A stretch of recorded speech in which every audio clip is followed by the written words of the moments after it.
भगवान उसका हर सपना पूरा करे जो इस चैनल को सब्सक्राइब करेगा। युग गुस्से के साथ उन बोट फ्लाई को देखते हुए कहता है, मुझे अच्छे से पता है उस काले साए को ग्रेवयार्ड कोठी से कैसे बाहर लाना है। उसने मेरे दोस्तों को चोट पहुंचाई ना, अब मैं उसे बताऊंगा कि जब अपनों को चोट पहुंचती है तो कितना दर्द होता है। युग अपने अंदर की आग को बढ़ाते हुए कहता है, बड़ा प्यार है ना उस काले साए को इन बोट फ्लाई से। मैं इन्हें छोड़ूंगा नहीं, मसल कर रख दूंगा अपने हाथों, मजबूर कर दूंगा उस काले साए को ग्रेवयार्ड कोठी से बाहर निकलने के लिए। मैं भी देखता हूँ वो कैसे बाहर नहीं आता है। इतना कहकर युग बोट फ्लाई की दीवार के पास जाता है और उन बोट फ्लाई को अपने हाथों की गर्माहट से जलाने के लिए छूने लग जाता है। पर जैसे ही वो उन्हें छूने जाता है वो बोट फ्लाई उसके हाथ से दूर होने लग जाते हैं।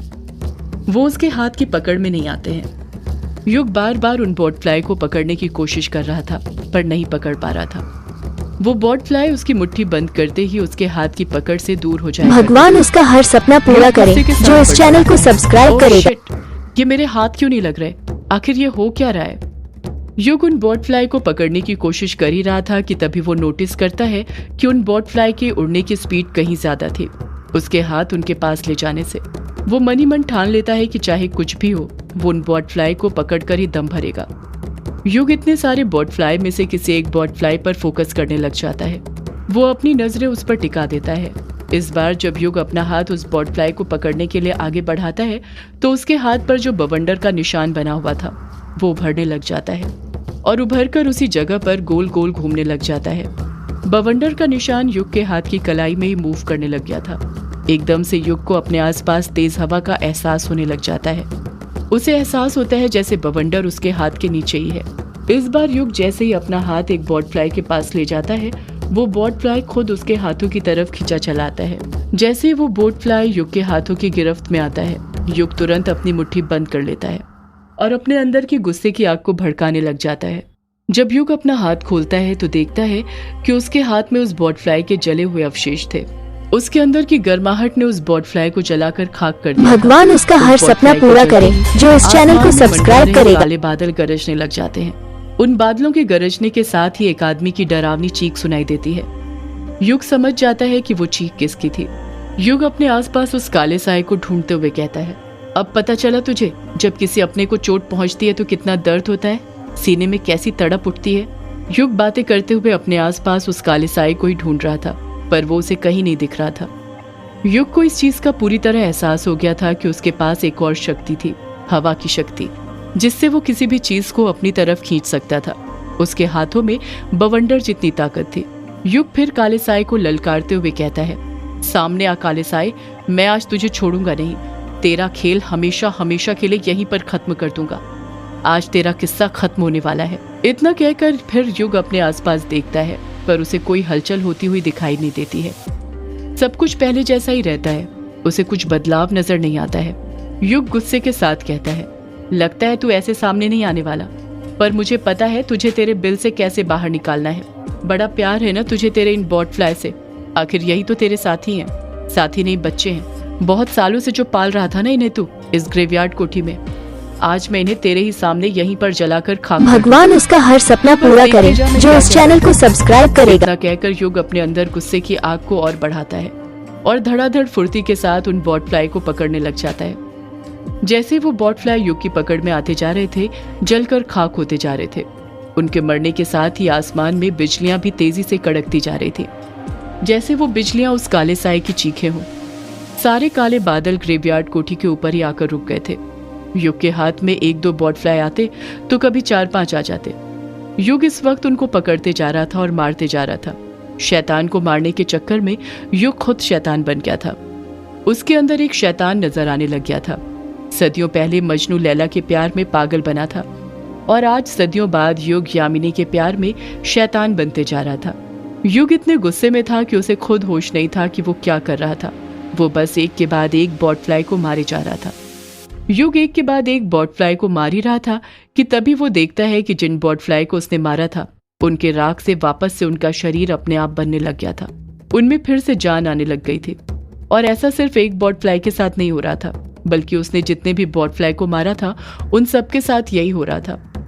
वो बॉट फ्लाई वापस से जिंदा हो गए थे और जिंदा होते ही आसमान में पहले की तरह उड़ने लग जाते हैं। ये सब देखकर युग दंग रह गया था। उसके हाथ बॉट फ्लाई को मारते हुए अपने आप रुक गए थे। उसे अपनी आंखों पर भगवान इसका हर सपना पूरा करे जो इस चैनल को सब्सक्राइब करेगा। उसमें फिर से जान आ सकती है। ऐसा लग रहा था जैसे उन बॉट फ्लाई को कहीं से शक्तियां मिल रही हो, जिस कारण वो वापस से जिंदा हो रहे थे। और उन बॉट फ्लाई को शक्तियां कहीं और से नहीं बल्कि वहां पर मौजूद उस काले साए से मिल रही थी, जो कि इस वक्त ग्रेवयार्ड कोठी के ऊपर मंडरा रहे बादलों में मिला हुआ था। युग को भी काले बादलों के अंदर वो काला साया दिखाई देने लग गया था। उन काले बादलों में युग उस काले साए की 2 पीली डरावनी आंखें एकदम साफ देख पा रहा था। ऐसा लग रहा था जैसे वो काला साया युग पर हंस रहा हो और उसने जानबूझकर युग को ये सब करने दिया हो, ताकि वो देख सके कि युग के अंदर कितनी शक्तियां हैं, कितनी ताकतें हैं उसके अंदर। उस काले साए को देखकर ऐसा लग रहा था कि जैसे उसे पता था कि युग को शक्तियां मिल चुकी थी। युग उस काले साए को एकटक नजरों से देख ही रहा था कि तभी उसे यामिनी की आवाज सुनाई देती है, बचाइए युग बाबू, बचाइए मुझे, युग बाबू। जब युग यामिनी के पुकारने की आवाज सुनता है तो बौखला जाता है। उसके अंदर जितना भी गुस्सा था वो गायब हो जाता है। उसके अंदर का गुस्सा कम होते ही उसके अंदर का डर वापस से बढ़ने लग जाता है। उसे डर लगने लग जाता है कि कहीं यामिनी को कुछ हो न जाए। ये प्यारी है जिसके कारण हमारे मन में डर पनाह ले पाता है, और वही डर युग के मन में वापस से पनाह लेने लग गया था।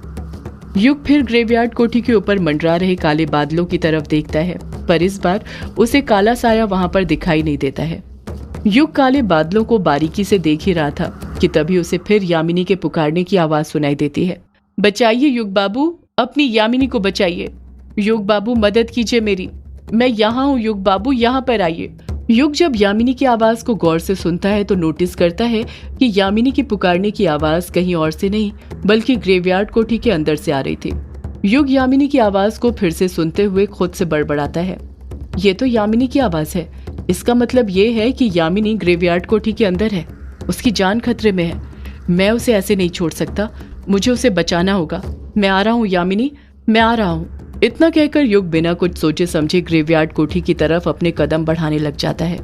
यामिनी की आवाज सुनकर वो भावनाओं में इतना बह जाता है कि भूल जाता है कि उसने उस काले साए के खिलाफ क्या जाल बिछाया था। अब युग खुद उस काले साए के जाल में फंसने जा रहा था। जब युग ग्रेवयार्ड कोठी के अंदर पहुंचता है तो देखता है कि वहां पर सन्नाटा छाया हुआ था। बिजली नहीं थी, पर जो लालटेन वाला झूमर लगा हुआ था उसके अंदर के लालटेन जल रहे थे, जिस कारण उसी की पीली रोशनी चारों तरफ बिखरी हुई थी। युग को हॉल में कोई दिखाई नहीं दे रहा था। युग बौखलाहट के साथ यामिनी को पुकारते हुए कहता है, यामिनी, यामिनी कहाँ हो तुम? देखो मैं आ गया, तुम कहाँ हो यामिनी? कोई जवाब नहीं आता है। ग्रेवयार्ड कोठी के अंदर सन्नाटा छाया रहता है। युग अपने आसपास यामिनी को ढूंढने लग जाता है। युग ने पूरा हॉल ढूंढ लिया था पर उसे यामिनी कहीं नहीं दिखी थी।